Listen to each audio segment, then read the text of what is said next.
I've lost almost 30 pounds so far, so let's do part 3 of the things I would do again versus wouldn't do if I were to start all over knowing what I know now.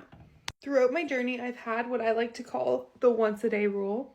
This applies to any heavy carbs like bread, pasta, I only have it once a day. This was something I was really strict about in the beginning, more so because I wanted to be more mindful about what I was putting in my body, and this was more of a little challenge for myself rather than something my body needed.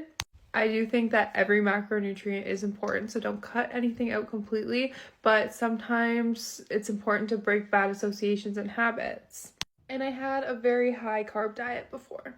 Now, I don't think if I were to start all over, I would be too hard on myself on those days where I couldn't help it or I was eating out. I already had a breakfast sandwich, but then I went somewhere for dinner and they were serving like steak on a bun or something. That's literally not something I've ever eaten. I don't know why that was my example. But I think what I would do is avoid eating carbs too late at night, heavy carbs. I think that I would, if I'm having pasta today, I would have it for lunch and then have a less carb heavy meal for dinner.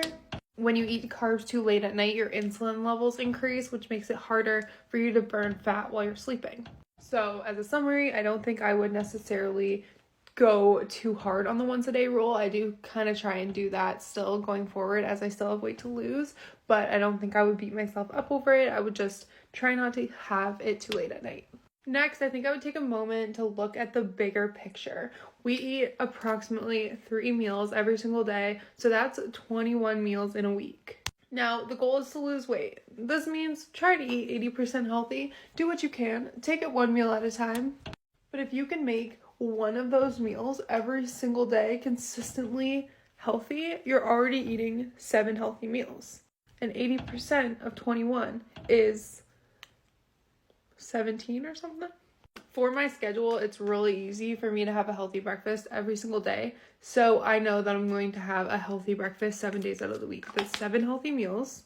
Now on Sundays, I try to set myself up for success and plan what I'm going to have for my lunches so that I know that I can have an additional 7 healthy meals. That's 14 healthy meals.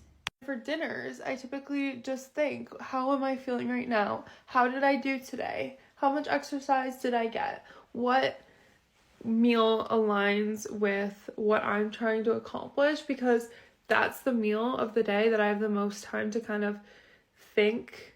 I don't really have enough time to go shopping or prepare anything in the moment, but I have time to think and remind myself that I'm still in control.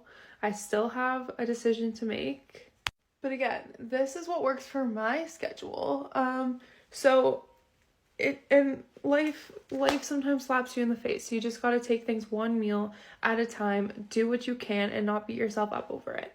My biggest advice to anyone starting a weight loss journey is to do just that. Take things one day at a time, one meal at a time, one healthy habit at a time, and not try to change your life overnight because it's unrealistic.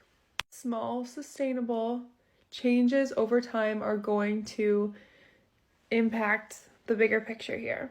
Little things like the once a day rule with carbs or not eating carbs too late at night. Those are little challenges within a big challenge to lose weight, and those little wins deserve to be celebrated. You need to enjoy the process. You need to celebrate every win along the way because otherwise it's going to feel like the goal is so far away. I'm a breakfast girl through and through. I refuse to give up my breakfast sandwiches. I wake up in the morning excited to eat breakfast. When it comes to lunch, I'm not typically thinking too much about being creative during lunch. I'll eat like a can of tuna or something, or just little snacks because I'm busy and I don't really want to think too much about it. And the reason I incorporate so much movement into my day is so that I don't have to think too much about my dinner and how it's going to impact my work throughout the day and the journey that I'm on. Because if you don't want to exercise at all on this journey, just remember it is 90% nutrition, so it's not even required. Movement is just an additional tool that helps you remain in your deficit. I'm proud of you. You're doing great, and hang in there because your goals are in reach. Bye.